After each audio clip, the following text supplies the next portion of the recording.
argentinos, de blancos y colorados, que no era la intención de Artigas un país dividido. Bueno, es una explicación.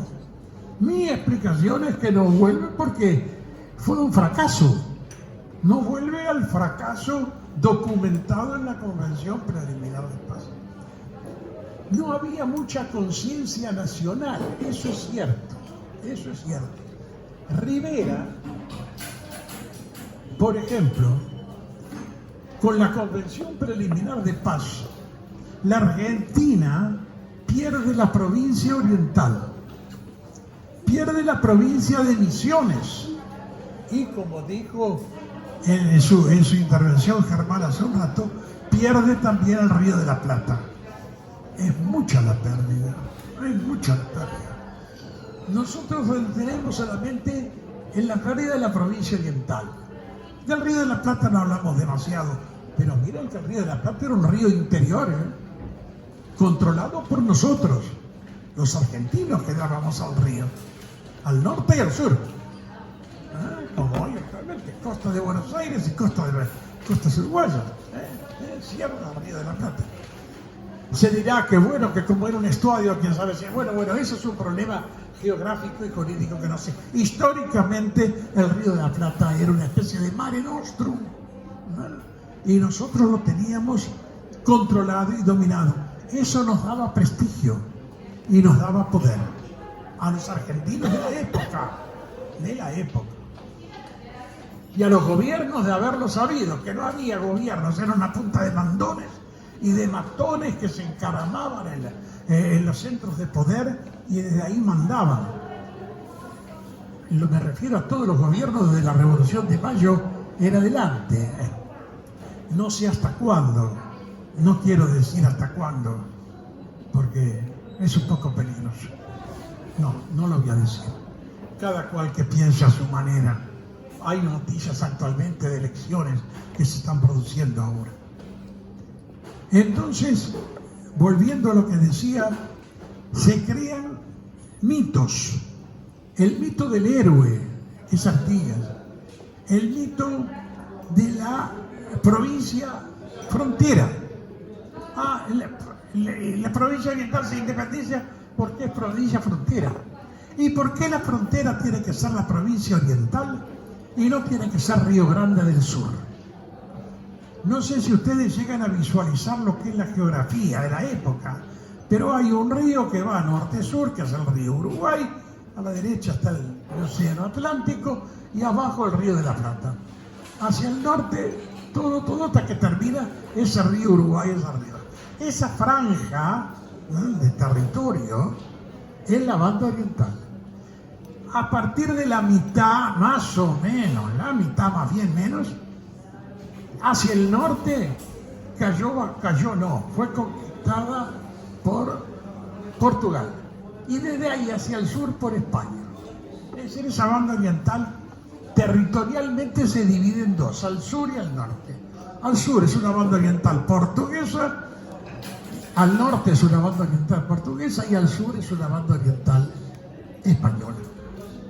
Esa banda oriental española no se sabe hasta dónde llega. La banda oriental portuguesa tampoco. Pero hay indicios. Por ejemplo, ustedes saben que la fortaleza de Santa Teresa está aquí en el muy uruguayo departamento de Rocha. Está edificada sobre cimientos construidos por los portugueses. Porque esa fue una fortaleza proyectada por Portugal en momentos en que ocupaba esa región antes que fueran expulsados militarmente. Es decir, con esto les quiero indicar o mostrar cómo la influencia portuguesa llegaba tan al sur que estaba aquí nomás en lo que actualmente es Rocha y en aquella época era Rocha también. Con esto quiero decir que la banda oriental es un territorio muy impreciso, muy impreciso. Hay tratados, naturalmente, claro que sí, el tratado de permuta, por ejemplo, claro. Pero son todos tratados textos, escritos, que están en Madrid o que están en Lisboa. Vienen comisiones delimitadoras, Azahara, por ejemplo, es uno de ellos, el más importante. No el único, pero el más importante. Pero no delimitan nada. No limitan nada porque los hechos los van superando. Al poco tiempo se produce alguna revuelta y los demarcadores tienen que abandonar el lugar que están demarcando. Como consecuencia política vuelve una revuelta al revés y hacia el lado contrario y otra vez vuelve el límite y así es un movimiento pendular que tiene ese límite geográfico. La banda oriental es por lo tanto un territorio muy impreciso, muy impreciso. Esto no nos lo enseñan ni lo enseñé yo cuando fui profesor, porque no estaba en el programa que enseñara esto, y si yo lo hubiera enseñado sin estar en el programa, corría el riesgo de ser sumariado por dar la materia sin sujetarme al programa. Es una presunción. Nunca corrí el riesgo de que me sumariaran. Al contrario. Recuerdo a título anecdótico y termino porque mi plazo se acaba. Sí. Una anécdota. Yo di una clase y cuando no había elaborado todavía la teoría del poder, ahora no la he elaborado tampoco, pero la tengo más clara. En aquel momento no la tenía tan clara. Por eso a Artigas no lo llamé déspota, que es lo que era.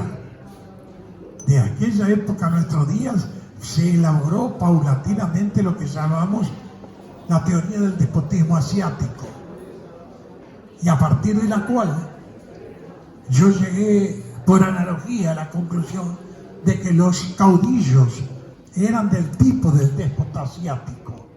Artigas uno de ellos. Todavía no había llegado a esa conclusión porque había estudiado menos la teoría del despotismo asiático. Y por eso me limité a decir en clase que Artigas había sido un dictador. Yo era profesor de preparatorios en el liceo nocturno.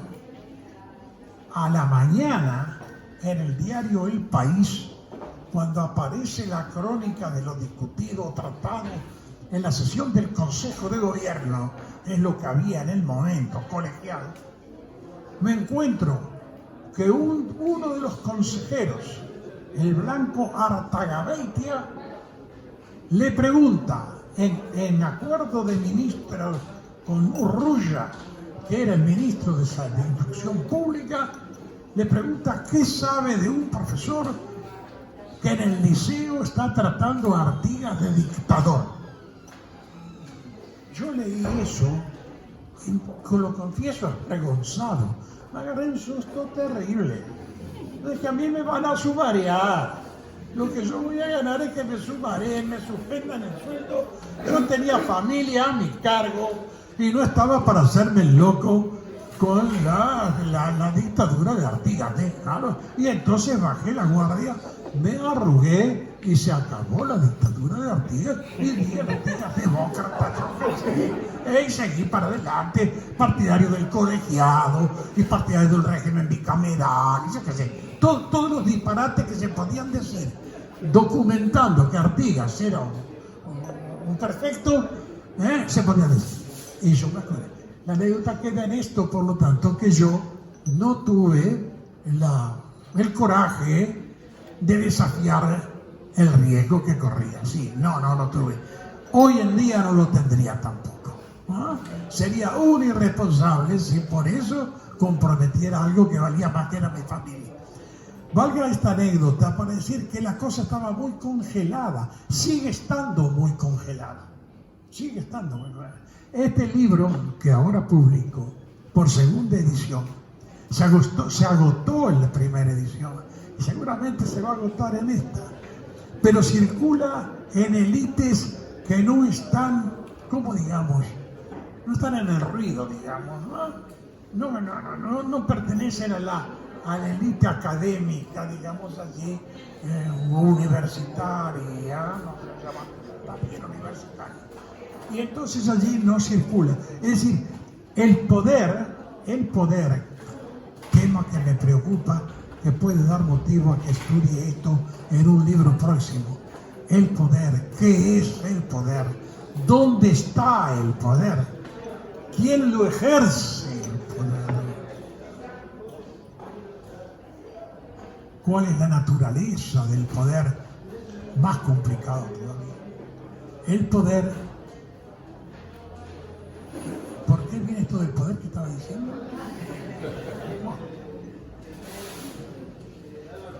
Que proponía publicar algo sobre el poder. Aquí es la lucha por el poder. Es la lucha por el poder. Es la lucha por el poder. Yo con este libro comprometo la unanimidad del poder. El poder está pensado y resuelto para entender las cosas de esta manera. Y el Uruguay es el resultado de su propio esfuerzo, ¿verdad? Y ese resultado